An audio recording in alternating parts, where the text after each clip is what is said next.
500 tahun yang akan datang. Tidak banyak air yang tersisa di bumi. Mereka mencuci piring hanya bisa dengan menggunakan pasir. Lalu ditiup langsung bisa dipakai lagi.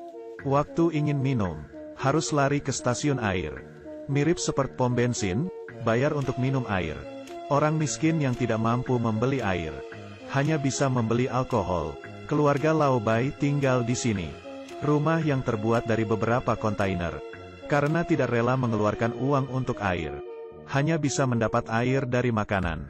Makanan yang berlendir, ditambahkan air. Mereka memiliki banyak tanah, tetapi tidak memiliki air. Sebidang tanah ini menjadi sebuah hiasan. Lao Bai dan putranya Xiao Bai berjalan selama beberapa jam setiap hari untuk mengirim barang ke pekerja di pabrik air. Untuk mencari nafkah, dia selalu mendekati mandor, berharap bisa memiliki air di rumahnya. Tetapi Lao Bai tidak memiliki uang. Mandor tentu saja menolaknya. Dalam perjalanan pulang, keledai yang membawa muatan mereka kehausan, kewalahan, akhirnya jatuh. Keledainya sudah seperti seorang anggota keluarga. Lao Bai dengan senjata apinya memberikan keledai itu kedamaian. Keesokan pagi harinya, Lao Bai dan Xiao Bai ke rumah lelang yang ada di kota. Membeli keledai mesin bekas, membuat keluarga yang tidak kaya menjadi lebih miskin. Setelah membeli keledai, keduanya datang ke stasiun air untuk membeli seember air. Lao Bai terlalu serakah, tidak tahan langsung meminumnya terlebih dahulu. Satu mulut penuh ini adalah mereka. Walaupun demikian, pasangan itu memegang anak mereka dan galon minum. Memberikan mereka beberapa sedekah. Putrinya yang tukang berontak, Xiao Mei, punya pacar bernama Xiao Shuai. Tidak terlihat seperti pria yang serius. Dan dia selalu bertengkar dengan Lao Bai. Tidak hormat pada orang yang lebih tua. Kali ini dia datang, ingin meminjam robot keledai dari Lao Bai. Tentu saja Lao Bai menolaknya. Pria seperti ini membuat cinta Xiao Mei tidak bisa terlepaskan. Lao Bai sangat menentang keduanya. Xiao Mei selama 3 hari bertengkar dengan Lao Bai untuk mencegah kedua orang itu bertemu.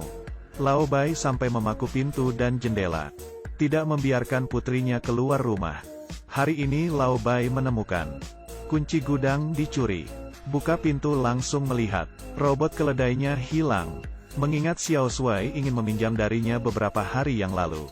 Tidak hanya dia tidak setuju, tapi masih ada beberapa hal yang tidak menyenangkan. Jadi Xiao Shuai dicurigai yang mencuri keledainya. Lao Bai menemui ayah Xiao Shuai. Ayah itu memberitahunya, Xiao Shuai baru saja pergi ke gunung untuk mengirimkan barang. Jelas, pencuri keledai itu pasti Xiao Shuai. Xiao Bai mengambil senjatanya pergi ke atas gunung. Siap untuk mengambil kembali robot keledainya. Tidak disangka baru saja sampai di puncak bukit. Diserang lalu pingsan. Lao Bai sadar. Ditodong oleh beberapa pria besar dengan pisau. Para pekerja pabrik air berkata, Lao Bai menggunakan robot keledai untuk mencuri. Tidak peduli dengan penjelasan Lao Bai. Mereka semua tidak percaya olehnya. Untungnya Lao Bai pandai bertarung. Mendapatkan lagi senjatanya. Setelah fajar, dia akhirnya menemukan Xiao Shuai. Orang ini sebenarnya tidur tanpa malu. Dengan senjata di mulutnya, Xiao Shuai diikat. Lao Bai berpikir untuk membawa dia kembali. Pekerja pabrik air itu mengaku bersalah. Membersihkan diri sendiri, tapi perjalanannya jauh. Kedua orang itu sangat dehidrasi. Bahan yang dicuri semuanya bukan air, karena Xiao Shuai terlihat sangat lemah. Secara bertahap Lao Bai melonggarkan kewaspadaannya, lalu melepaskan Xiao Shuai. Tadinya Xiao Shuai juga berpikir untuk menghidupkan kembali tanah ini. Tetapi dia tidak setuju dengan Lao Bai. Dengan caranya memohon kepada mandor pabrik air, mengambil keuntungan dari Lao Bai yang lelah. Xiao Shuai tiba-tiba menyerang. Dengan sebuah batu dilemparkan ke Lao Bai, dan mencekokinya dengan air terus-terusan. Xiao Mei dan Xiao Bai kehilangan ayah mereka. Pindah ke rumah mereka. Mereka dikelabui oleh Xiao Shuai. Masih belum mengetahui kebenarannya. Kemudian, Xiao Shuai menemui mandor pabrik air itu. Mengeluarkan sebuah pisau dengan namanya yang terukir di atasnya. Mengancam mandor untuk membuka jalur air. Jika tidak, dia akan difitnah bahwa mandor yang membunuh Lao Bai. Keduanya memiliki konflik hanya beberapa hari yang lalu. Maka itu semua orang pasti akan percaya. Mandor panik lalu menyetujuinya. Begitu saja, sebidang tanah itu akhirnya mendapatkan sumber air.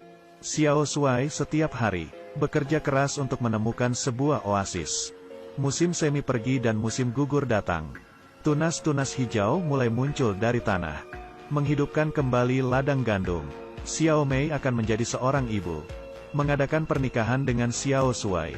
Tepat di hari pernikahan, Xiao Shuai yang minum, yang pernah dilakukannya membuatnya tidak nyaman.